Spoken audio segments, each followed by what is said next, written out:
Há milênios, um profeta escreveu palavras que pareciam impossíveis para o seu tempo. Palavras sobre nações que ainda não existiam, alianças que ninguém poderia prever e uma guerra de proporções tão devastadoras que mudaria o curso da história humana para sempre. Essas palavras estão no livro de Ezequiel, capítulo 38. E hoje, olhando para os noticiários do mundo, muitos estudiosos das profecias bíblicas se perguntam: estamos vivendo o cumprimento delas? Para entender o peso do que está escrito, precisamos primeiro voltar àquele momento histórico. Ezequiel era um sacerdote e profeta que viveu no período do exílio babilônico, por volta do século VI a.C. Em meio ao sofrimento e ao desespero do povo de Israel longe de sua terra, Deus lhe revelou visões perturbadoras sobre o futuro. Visões sobre restauração, sim, mas também sobre um conflito final que envolveria Israel no centro de uma coalizão de nações inimigas vinda do norte. O texto fala de Gog, da terra de Magog, príncipe de Roche, Meseque e Tubal. Fala de Pérsia, Etiópia e Líbia. Fala de um exército imenso, como uma nuvem que cobre a terra, marchando contra Israel. Durante séculos, esses nomes soaram como geografias perdidas, difíceis de identificar, quase poéticas. Mas com o passar do tempo, com o surgimento do Estado moderno de Israel em 1948 e com a reconfiguração geopolítica do Oriente Médio, esses nomes começaram a ganhar rostos reconhecíveis, e um deles assustou o mundo como nenhum outro: a Pérsia, o Irã de hoje. A Pérsia, mencionada por Ezequiel, é identificada pela grande maioria dos estudiosos como o território que corresponde exatamente ao Irã moderno. E isso não é uma coincidência pequena. É uma das nações explicitamente listadas na profecia como parte da coalização que marcharia contra Israel nos últimos dias. E quando olhamos para o Irã de hoje, o que vemos? Um regime teocrático que, desde sua fundação em 1979, declarou abertamente a destruição de Israel como um dos pilares de sua política externa. Um país que financiou e armou grupos como o Hezbollah no Líbano, o Hamas em Gaza, os Houthis no Iêmen e milícias no Iraque. Um país que, ao longo das últimas décadas, teceu em silêncio uma rede de influência ao redor de Israel, um cerco estratégico que muitos analistas chamam de Anel de Fogo. Mas a profecia não menciona apenas o Irã. Ela fala de uma grande aliança. E é aqui que os acontecimentos recentes começam a arrepiar a pele de quem conhece as Escrituras. Nos últimos anos, o mundo assistiu ao fortalecimento de uma aproximação improvável entre Irã e Rússia. O país que muitos identificam como Magog, e cujo príncipe do norte seria Gog, passou a fornecer armas para o regime iraniano e a coordenar ações geopolíticas em zonas de conflito que giram em torno exatamente da região do Oriente Médio. A Rússia invadiu a Ucrânia, revelou sua disposição de confrontar o Ocidente e, ao mesmo tempo, estreitou laços com Teherã de maneira que poucos imaginavam possível há uma geração atrás. E a Turquia? O país identificado por muitos como Togarma, ou parte da coalizão de Gog, também mudou radicalmente seu posicionamento geopolítico nas últimas décadas. De candidato a membro da União Europeia, passou a confrontar o Ocidente em múltiplas frentes, desenvolveu relações ambíguas com o Irã e a Rússia, e foi adotando uma retórica cada vez mais islamizada sob a liderança de Erdogan.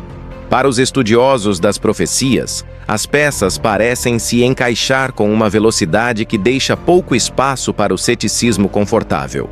Mas o que exatamente diz Ezequiel 38 sobre como essa guerra começaria? O texto descreve uma invasão motivada por cobiça, pelo desejo de tomar despojos, de apoderar-se de gado e bens de um povo que habita em segurança, sem muros, sem barras, sem portas. Muitos interpretam isso como uma descrição do Israel moderno, uma nação próspera, tecnologicamente avançada, com uma economia que cresceu de forma extraordinária no meio de um deserto. um país que nas últimas décadas descobriu enormes reservas de gás natural no Mediterrâneo, tornando-se estrategicamente ainda mais valioso e cobiçado. A profecia também descreve a reação do mundo ocidental diante dessa invasão. Não uma intervenção militar decisiva, mas uma nota diplomática de protesto. Uma pergunta: vieste para apoderar-te de despojos? Um retrato perturbador de um Ocidente paralisado, incapaz ou sem vontade de agir. E quem acompanhou os últimos anos de política internacional sabe que essa paralisia não é uma ficção futurista. É quase uma fotografia do presente. É importante dizer que há diferentes escolas interpretativas dentro do mundo cristão e judaico sobre essas profecias. Alguns teólogos acreditam que Ezequiel 38 descreve eventos que já se cumpriram parcialmente na antiguidade. Outros veem na passagem uma guerra que ocorrerá antes de um período de tribulação global. Outros ainda a posicionam no final desse período. Há quem interprete Gog como um personagem histórico e não escatológico. A discussão é rica, séria e não deve ser simplificada.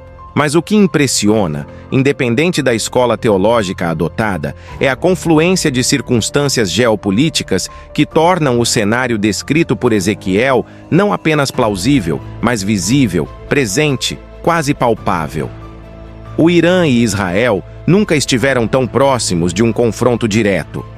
Em 2024, pela primeira vez na história, o Irã lançou ataques com mísseis e drones diretamente contra o território israelense, sem usar intermediários. Não foi por procuração, foi direto, aberto, declarado. Israel respondeu de forma cirúrgica. O mundo prendeu a respiração. E muitos que conhecem as profecias de Ezequiel fecharam os olhos e murmuraram: estamos chegando lá. Mas o roteiro profético, se for levado a sério em seus detalhes, não termina com a vitória das nações invasoras. Muito pelo contrário. Ezequiel descreve uma intervenção sobrenatural, um terremoto poderoso, confusão entre as tropas inimigas que passam a se matar umas às outras, pragas, chuva de fogo e enxofre. O texto fala de uma derrota tão completa e tão espetacular das forças de Gog, que Israel precisaria de 7 meses apenas para enterrar os mortos e 7 anos para queimar as armas deixadas para trás. Uma imagem de destruição total do exército invasor, seguida de um reconhecimento universal da existência e do poder de Deus. É aqui que a profecia deixa de ser apenas geopolítica e se torna teológica em seu núcleo mais profundo. Ezequiel 38 e 39 não são apenas uma previsão de guerra, são uma declaração sobre quem está no controle da história. O texto afirma repetidamente que tudo isso acontecerá para que as nações saibam que Deus é o Senhor, para que Israel saiba que Deus é o seu protetor, para que o mundo inteiro testemunhe que por trás dos eventos humanos há uma vontade divina que não pode ser detida por exércitos, mísseis ou tratados diplomáticos. E então voltamos à pergunta do título, que não é feita levianamente nem para provocar medo desnecessário, mas como uma interrogação genuína diante dos tempos que vivemos. O fim começou? A resposta honesta é que ninguém sabe com certeza. Profecia não é horóscopo. Não é uma linha do tempo que podemos plotar em um calendário. É um convite à vigilância, ao alinhamento moral e espiritual, ao reconhecimento de que a história tem um autor e que esse autor não improvisou. Ele avisou. Há milênios, ele avisou. O que sabemos é que vivemos em um momento sem precedentes históricos. Israel existe como nação depois de 2000 anos de dispersão, exatamente como Ezequiel e outros profetas previram. As nações descritas na coalizão de Gog estão alinhadas politicamente de uma forma que não tinha paralelo a uma geração. O Oriente Médio nunca foi tão instável, e o mundo ocidental nunca pareceu tão desorientado, tão dividido, tão incapaz de oferecer respostas morais claras para os conflitos que se acumulam.